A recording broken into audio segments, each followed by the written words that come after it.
I became an animal. I knew that I had to survive.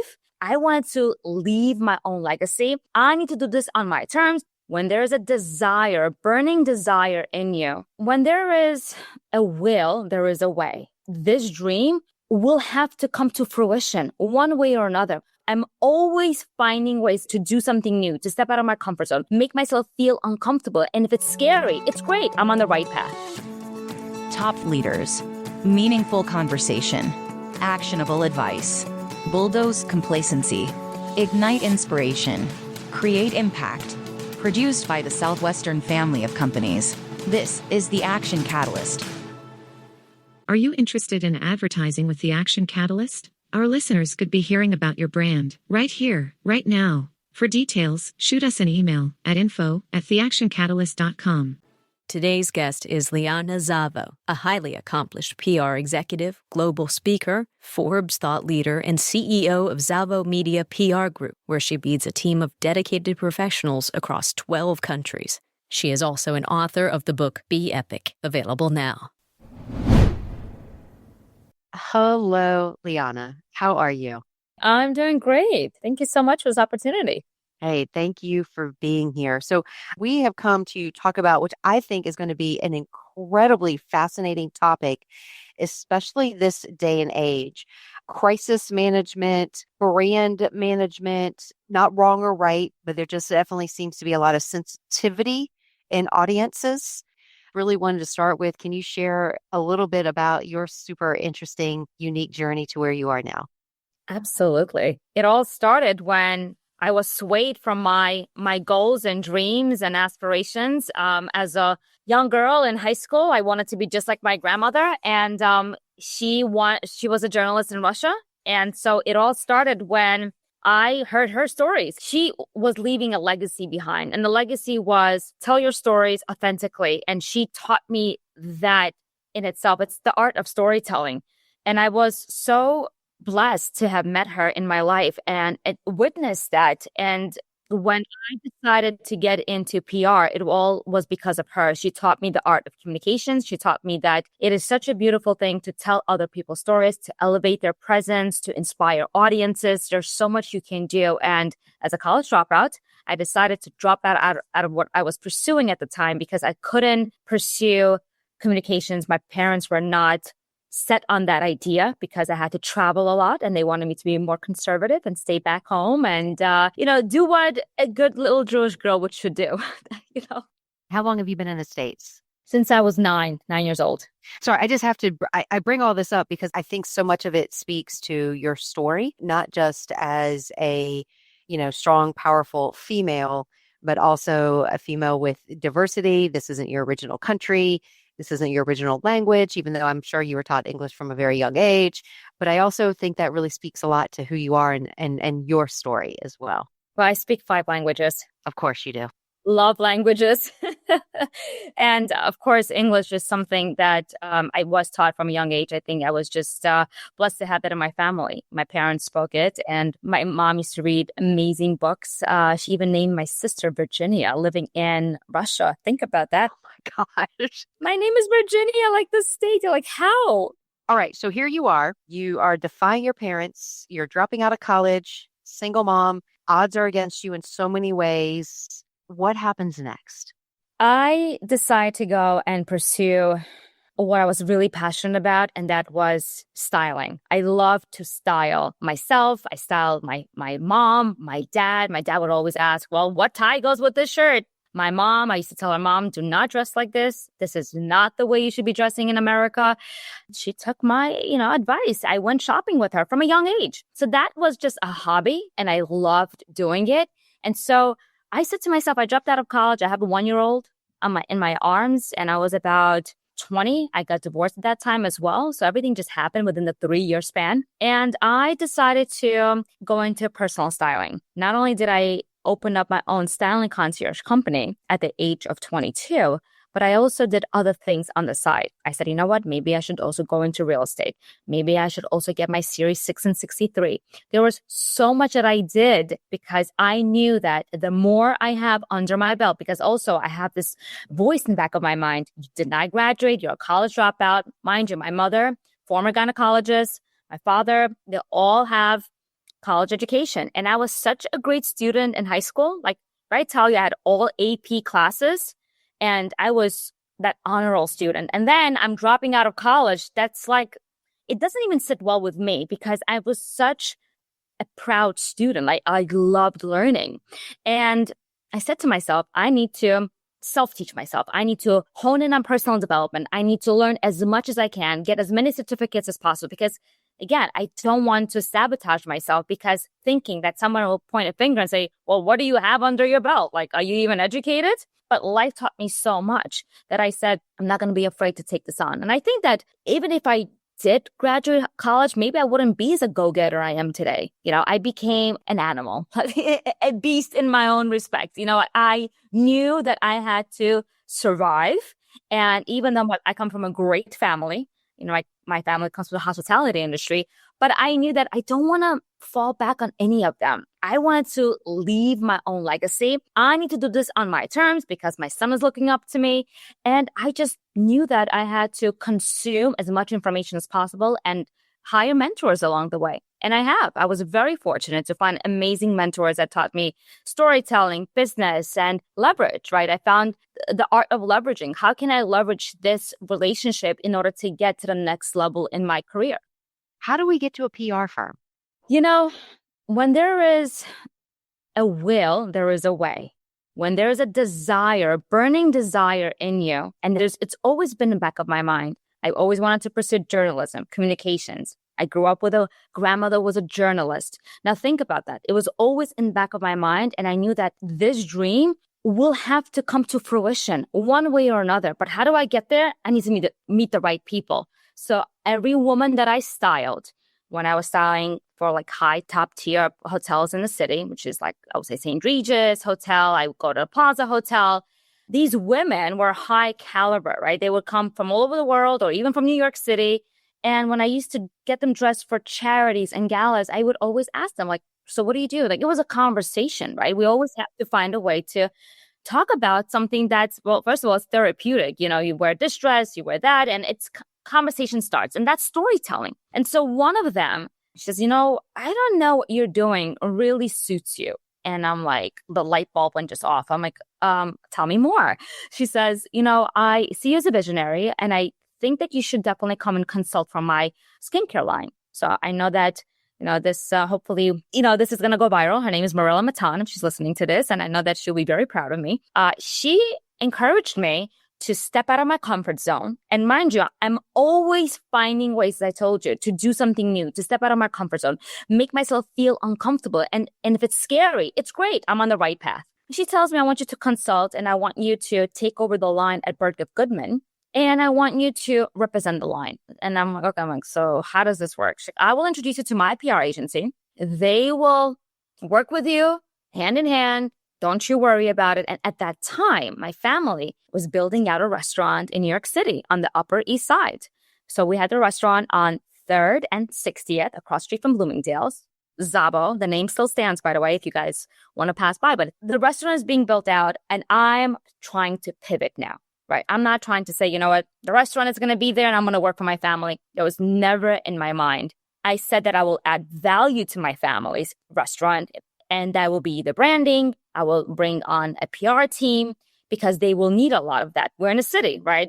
We need to compete with the big names. And so she introduced me to the PR agency. And before she did that, I went on 5 different interviews to actually inquire about PR. Like I wanted to work as whatever they would have given me, bringing them coffee. Hey, I'm there. Anything that they would have offered, I would have taken that. But nobody gave me that opportunity. I was rejected from 5 PR agencies, companies like, nope. Do you have any college education? No, I don't, but I can bring you a lot of leverage. Look, I know I have a great network. Your network is your net worth. Trust me, we can find a way. Like I thought of it differently. Education is great, but it's not the answer to everything. You can be educated and then not a go-getter, lame, boring person, right? And so I had this energy that I was bringing everywhere I went. And so it happened to be that PR agency that Marella introduced me to, we ended up to work together. The very first client that I brought them was my restaurant, my family's restaurant. They did that restaurant, and it was an ultimatum I gave them. Look, I will bring you that very first restaurant, which is my family's. That's your first client from me, but I need to know everything about PR. I gotta work with you guys, sit with you, be on every meeting. Like, that's my ultimatum. Do we have an agreement? That's how it all started. Awesome. Okay. So let's shift ever so slightly. Very cool story, by the way. And I really love how you talk about the art of leveraging. I think people are so afraid to talk about that because it almost sounds like manipulation. But if you're doing it right, it's absolutely not. But let's shift gears slightly and talk about this idea of crisis management. So you get a call, somebody's done or said something that they probably shouldn't have. Where do we go? Walk me through that. That's the biggest part. And what I have to deal with is, and the way I mitigate the situation is, how can we find your voice and authentically change what you have said? The very first thing that comes to mind is make a video and apologize for what you have said, right? The very first thing is you have to take accountability. In a crisis, you can't just shove it under the rug and be like, hey, nobody's gonna pay attention. If you were called out and you knew and you know you messed up, you got to be accountable. Like, I don't want to get into too much technicality with Blake Lively and what's happening in Hollywood. She's probably going to have to apologize for everything she has done. Okay, so she's having a huge crisis right now. But you'll have to authentically state what has transpired. And that is the number one thing is I always tell my client, don't try to sound like someone else. Because if you're going to try to sound like someone else, you're going to get found out, and find your own voice, right? At the end of the day, if you want to represent who you are, personal brand stems from your authority. And if you cannot claim that authority, then you're not going to be credible, right? How can you be a credible source, a resource, or an expert, a subject matter expert, if you don't take accountability and responsibility for who you are as a personal brand? And the way you should mitigate it is, again, make the video, make a statement, a company release, announcement, press release, and start doing a lot of community service. And that's what I tell my clients. Community service is key. Now, it depends if it's a personal brand versus an organization, right? You will take a different approach because it's a professional brand. It's an organization. We have to take different strategic approach to that. But it all has to be all about accountability. Are you going to be accountable for what you have said? And are you going to step up to the plate? Because everyone makes mistakes. But if you're going to step up to it, then you're going to mitigate it the right way. When you share this message, what are the biggest pushbacks you get, whether it's from individuals or companies? Where do they exhibit heartburn on wanting to follow this strategy? Yeah, too much information. It's too, I sign an NDA. I can't release too much information. My attorney said not to talk about it. So I have to then go in and speak to the attorney and find a way to get that message across. Because if they already signed an agreement with the other company, for example, and they have an NDA in place and they can't release information, like, you know what? Well, we'll just have to wait and have the attorney take care of it. Well, the attorney will take as long as he can, sometimes prolonging it even more than he has to or she has to. And so we can't afford that. That time is so precious. We have to act now. So I always tell them it's going to be detrimental, like, for you to step up and say your side of your story. You need to control the narrative. If you're not going to control the narrative, someone else will. Another journalist will come about, and literally they're going to change the whole story, and it's not going to be in your favor. So who's going to do the work? No one but you. Start speaking the truth and tell your side of the story. Okay, a couple things I just want to repeat back. A couple things I've heard again. Accountability, super important. Timeliness, controlling the narrative. What do you see people do that are mistakes when it comes to crisis management? The number one mistake is to wait. The biggest thing is, I'm going to wait. I'm going to let this kind of air through. Like, they don't want to just air this out on its own. It's not going to happen on its own. So, and kind of waiting for their attorney, again, for that legal team to give them approval. So you can't be a slave to the legal team, because your personal brand will suffer. So if you're not going to, again, step it up, then the longer you wait, the longer it's going to be a problem. That's the biggest thing I think. How do you talk folks off the ledge a little bit? I mean, I would imagine whether you've said something that harms your personal brand or you're representing your company, people must go into just a flurry of panic. How do you get them to step away from panic and start getting back to rational and thoughtful? Yeah, I love that question, even though I think they should seek a therapist. And I'm not a therapist, but I have to do a lot. As a publicist and a strategist, I have to take a lot under. It's a lot of undertaking. So I have to make sure that they're calm and collected. And the way to do it is to have them write it out. Can you just write out what, in the hypothetical world, what is the ideal world you want to be living in, right? So if they write it down, it's like journaling, right? Journaling is the best way to calm yourself down, right? So journaling, getting their action steps and implemented strategically, what to say, what not to say, what is your unique value proposition? So journaling has helped scripting. Script it out. Tell me exactly how you want to be positioned and just get it out. That's the best way. It's very therapeutic. I think that when they're in a frenzy and they're very kind of panicking, they need to collect their thoughts, right? Breathing exercises, meditate, do something. But the very first thing is get it on paper. Let me know what your thoughts are.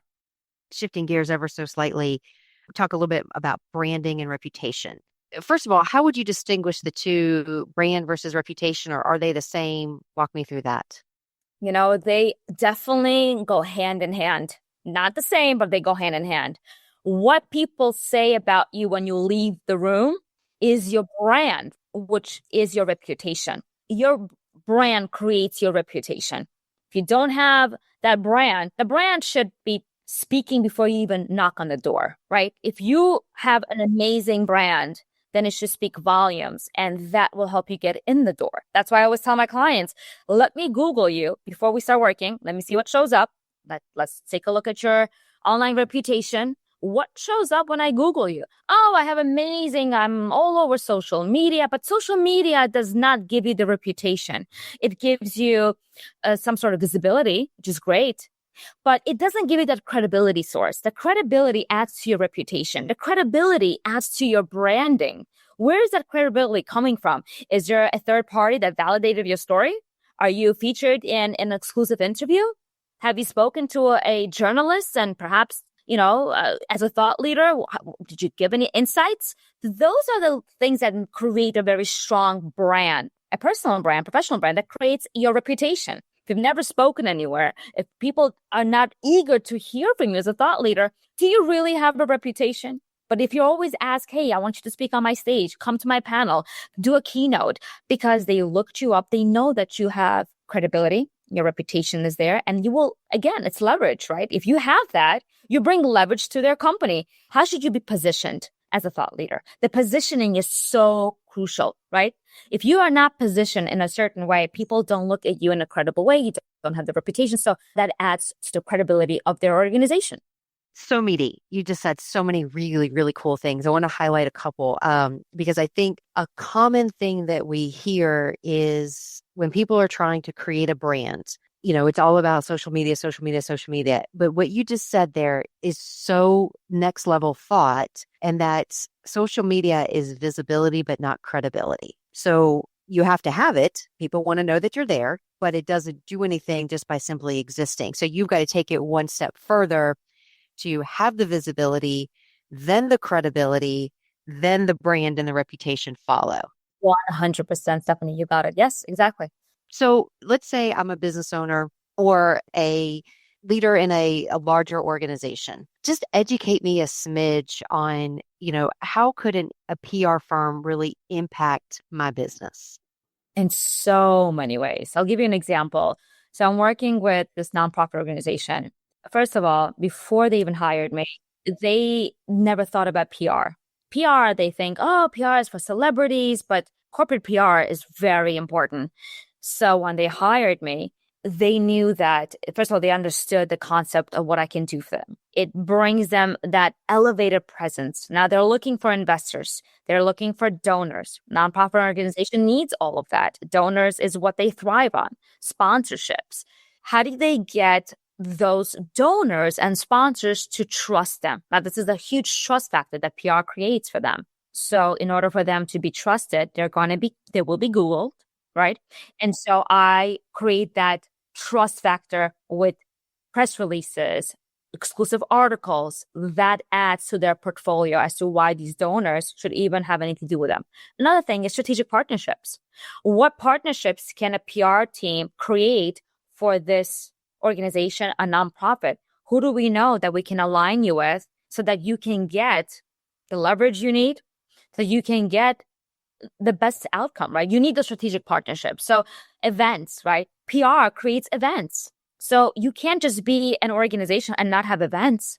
There has to be a buzz. What is that buzz around your organization, around your company? Say that you're a medical facility, a med spa. How do people find out more about you? Well, you know what? You should create different tier events that will take place with these amazing panels that come and speak about the benefits, in that space, right? So doctors, whoever is, so medical facility has their own events, legal industry has their own events. Events is another part, is a crucial part of PR. Are there any industries that you specifically tailor to? Corporate industry. So I work with finance, legal, medical professionals, real estate development. You also have another book, Be Epic? I do. Be Epic. Tell me about that. Well, the Be Epic came out in 21. I'm actually working on my second book right now. So the Be Epic method is a one-word acronym. So when I created this concept, I knew that in order for you to step out of your comfort zone, to really hone in into your storytelling, into creating a strong personal brand, you need to conquer your mindset. That mindset is so important because, again, I can't speak in front of the camera. I'm afraid to be judged. Liana, I can't do this. My message is not going to come across. I mean, everyone else is talking about the same thing. You think my message matters? But then I teach them, look, you're the messenger, right? And the messenger delivers the message in a different way. So it's that mindset I teach them. So it's the B stands for belief. The belief you can do it, right? And it all helped. When I started this book, I actually was already on my third round of reading Think and Grow Rich by Napoleon Hill. I love that book. I was so fascinated by his story that I made my son read it and my family members read it. And then I read his second book, which was Outwitting the Devil. The immense knowledge that I got from that book. And I say, you know what? I'm ready. I'm ready to help them conquer that mindset in order for them to get out of their comfort zone, not to sabotage themselves, how to get media opportunities. How can you do it on your own if you don't want to hire a publicist, but it's going to take much longer, obviously, right? A publicist helps expedite. A publicist helps you. But I also teach them how you can do it on your own. So that Be Epic book teaches you how to gain authority, find your voice, how to be seen, how to become an executive, how to take the stage, how not to be afraid to take the stage. I travel to all over the world. I'm in 12 countries. So not only am I in the American market, but what I love to do is I bridge the gap for founders internationally who want to be featured in the American market. I think it's so important to give them that credibility and visibility. A lot of them want that. I spoke to a strategic partner. He wanted to work with me, and I Googled him. He's based in Greece. I'm like, you don't have a Google presence. He's like, you know what? Why is everybody in America? Why do they care about the Google presence? I'm like, because that's your authority. I'm like, buddy, if you want to work with me, we need to work on your online reputation. Otherwise, I can't work with you because this is what I preach. And if I'm working with you and it's just not going to work, it's not aligned with me. So if you want me to work with you, I got to first create that amazing online reputation for you. Oh, that's awesome. Okay. You have been super generous with your time. Is there anything else that you want to make sure we talk about or address? I would say just make sure you are surrounded by amazing people. What I attribute my success to is being in proximity with successful people, people that have done greater than me. I think that really propels me forward in everything that I do. And I'm just like a sponge. I learn because I know that everything is just evolving so fast with AI, with so many new technologies coming on board. If you're not being in proximity with people that know about the subject, then you're going to fall behind, right? You don't want to be that statistic that, oh, you didn't get on trend with everything else that's happening. So you need to be, if you want to be successful, you have to learn the logistics. You need to develop that within you. And if you can, then hire someone who can teach you. I love it. Thank you so much. It has been such a delight to meet you. Yeah, amazing. It was great. Thank you, Stephanie. If you enjoy this podcast, please make sure to subscribe. And to stay updated on everything that the Action Catalyst is up to, make sure to follow us on Facebook and Instagram at Action Catalyst Podcast and on Twitter at Catalyst_Action. And as always, thanks for listening.